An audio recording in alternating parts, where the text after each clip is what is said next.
The first time I talked to him, I was literally stuck on a mountain in a snowstorm in Montana hunting mountain lions, and he was hammered on a boat somewhere in an island, off an island on a yacht, and he was like, "Oh, dude, we could not have been in polar opposite places." And he was like, "Hey, man," and service was crappy as all get out. And I remember I couldn't hear him for a minute, then he couldn't hear me, and he finally just goes, "So, hey, man, you want to go on tour?" It's like, yeah, let's do it.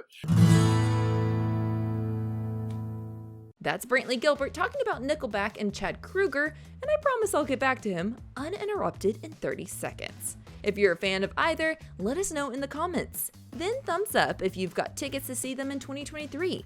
Brantley is releasing the deluxe version of his So Help Me God album on April 21st, and at the end, we included some bonus clips of him talking about that. But right now, he is here to let any haters know they're not being fair.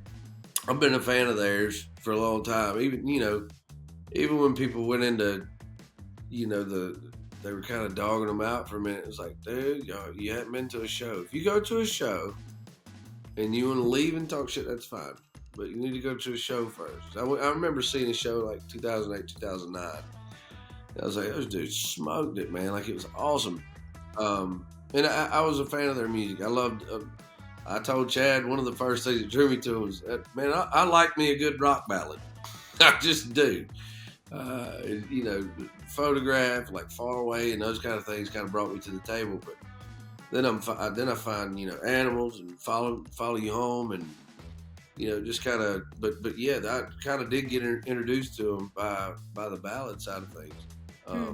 But yeah, you never know what to expect, especially when you're a fan of somebody's music, right? There's always this thing in my stomach where, at the end of the day, if they turn out to be a dick, it's not like I'm not going to lose sleep over it, but you're really just kind of hoping that they're cool, and these guys are cool. They're super cool. Like, is there something about? Did y'all? Well, that was not English. That just came out of my mouth. Let me rephrase that sentence. When you actually got to meet in person and interact, obviously since then, is there a way that y'all have clicked that you didn't necessarily expect to? Like on a personal level? I mean, I didn't really have any expectations at all. In my experience in this business, you just never know. Yeah. I've heard stories about people and nightmares about people, just horror stories about them, and then meet them and that not be the case, and then vice versa. So it's like I try to go in every time with an open mind. But I was already excited about this tour for a million different reasons. But one of the main reasons I was excited about it was just a different approach. Like we've gone on tour with a lot of guys. I wouldn't trade it for a million years. And I can't tell you that we've been on tour with anybody that's treated us like crap. That hadn't been the case. But these guys were, a lot of times you do have to go in and kind of fight for stage space and for different, means of production, like pyro. Can we shoot pyro? Can we shoot cryo? Can we use this video wall? Can we do this? And those guys were pretty much like, hey, we want you to have the best show. We want you to put on the best show possible. Like, how can we make that happen? So, I mean, they're letting us use a lot of equipment to kind of, defeats us having to drag a bunch of stuff off.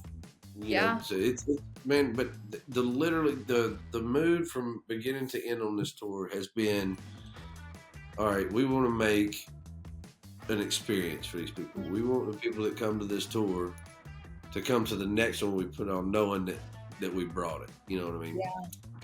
And but it has been one of those things where they've been just super cool, super team oriented, and it feels like we really are just trying to both put on the best freaking experience we can, and we are building an experience as opposed to a show. You've been to concerts, you've been to shows, and then you've left an experience going, wow, all right, that was different. That hit different. That's what we're building. Well, it sounds like this tour, if I could put a word to it, is going to be epic, is the word that I think of everything that you're telling me. Yeah, when you say that, just kind of pushing the boundaries and wanting to leave someone with, like you said, like the experience. And is there anything that you're doing? I mean, are we going to carry Underwood in? Are we going to do some aerial things in the air? Like, are you pushing yourself at all as a performer that you necessarily haven't done? I think the production's going to be cool, right? But I think the music is what's really going to speak. They seem, from my take on their approach to this, is, hey, we want it to look cool, but we're really fitting to take it to you sonically, and that's our approach as well. Well, I mean, we want the visual aspects of the show to kind of do what they're supposed to do, right? But I think both of us are planning on throwing everything in the kitchen sink at you. What would you say when you said these songs for the deluxe album will kind of tie up loose ends? What would you say would be those loose ends that you're tying up? I think you'll have to hear, but that's kind of one of those songwritery things, it kind of, that's one of those things I want to leave open to, for people to figure out on their own. But like, there's some cool songs on there too. Like there's one on there that has nothing to do with anything other than itself. It's called "Bury Me Upside Down," and it's basically, I love the song. I think it's funny as hell, but it's like bury me upside down so the world can kiss my ass kind of thing.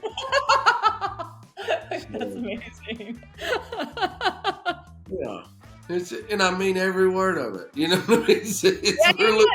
That's why I'm laughing. Like, that's awesome. Yeah. So we're excited about it, man. But it's also got a song on it called "Tailgates of Heaven" that I wrote with Josh Phillips. That's just, I love the hell out of that song. There's another one called "Behind the Times." But this is an example of something that would be tied up. So like "Heaven by Then," the single that's out right now with Blake and Vince. I'm so proud of that song, man. It's one of my favorite songs that I've written on in a long time. But